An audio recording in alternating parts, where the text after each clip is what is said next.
Let's talk about application gateway in this video. Application gateway is very similar to load balancer. It distributes incoming traffic to the backend servers. But the difference is application gateway is specialized for web traffic. So it offers many features that makes it suitable for web traffic compared to load balancer. So some of those features are SSL termination, session affinity, URL based routing, web application firewall, and DDoS protection. Let's start with SSL termination. What SSL termination means that even if your backend servers are not using HTTPS protocol, you can still serve your website over HTTPS. The way it works is SSL will be introduced at the application gateway. So anyone accessing your site will have to come through this application gateway, and this application gateway will provide a URL which is HTTPS URL, and then when it sends the traffic to the backend server, it will remove the HTTPS, convert that to the normal HTTP traffic, then send it to the backend server. And when the response comes from the backend server, it will come as a normal HTTP traffic, and that will be converted into HTTPS traffic before forwarding that to the end user. So this feature is offered by application gateway. With this feature, you don't have to have SSL implemented at each of your backend servers. Although it is a recommended practice, if you can't, you can rely on SSL being implemented at the application gateway level, and before it sends the traffic to your backend, it will make sure that the traffic is sent as a normal HTTP traffic rather than HTTPS traffic. So that is what SSL termination is. Next feature is session affinity. Session affinity makes sure that a request from a single client always goes to the same backend server. So this will be useful when your web application is using sessions. Another useful feature is URL based routing. So you can actually inspect the URL of the incoming request, and based on that you can decide where to send the traffic to. For example, you may have configured your application server to send all payment related requests to go to this particular server, and this can be done simply based on the URL that the user is trying to access. So this gives you a lot more control in terms of how do you configure your traffic to be distributed. Okay, next one is web application firewall. Before looking at what this web application firewall does, let's first understand what firewall means. So firewall is basically a network service or a device which controls and filters traffic that are going out of your network and coming into your network.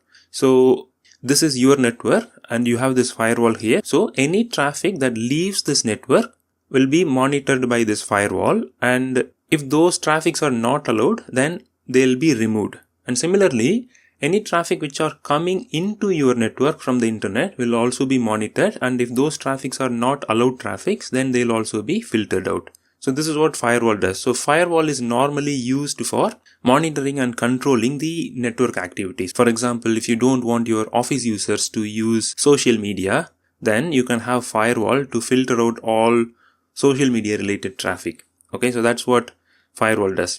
Usually firewall operates at layer 3 or layer 4.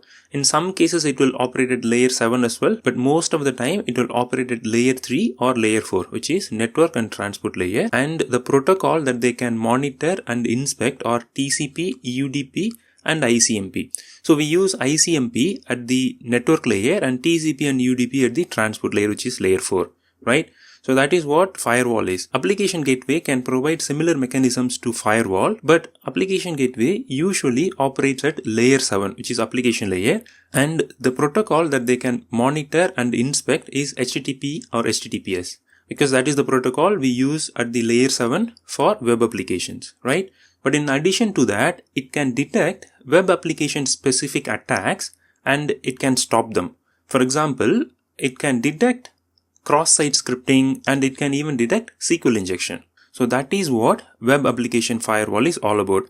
It is a firewall but specialized for web applications, and it is intelligent enough to detect common web application attacks. So to do this, it uses OWASP's common rule set. So OWASP is Open Web Application Security Project, and this project defines top 10 security attacks on web applications, and they define a rule called common rule set which basically helps us to prevent these type of attacks. And normally web application firewall will implement this common rule sets so your application can be protected against common web attacks. Okay, so this is one of the key features of application gateway when it comes to web application security. And the last feature that it offers over load balancer is that DDoS protection, which is distributed denial of service attack protection. So basically, if your web server is flooded with too many requests at the same time, then it is possible that it could be a malicious attack. So somebody is trying to bring down your system. Somebody is trying to bring the service quality of your system. And generally, application gateway will be able to detect these type of attacks and it will filter out those traffics as well. So in general, application gateway is behaving like load balancer, but it offers a lot of features that are very useful for web applications. So when you are hosting a web application and if you want load balancing, it is always better to use application gateway over load balancer. Okay, so that's all I wanted to talk about application gateway in this video. I hope this is useful. Thank you.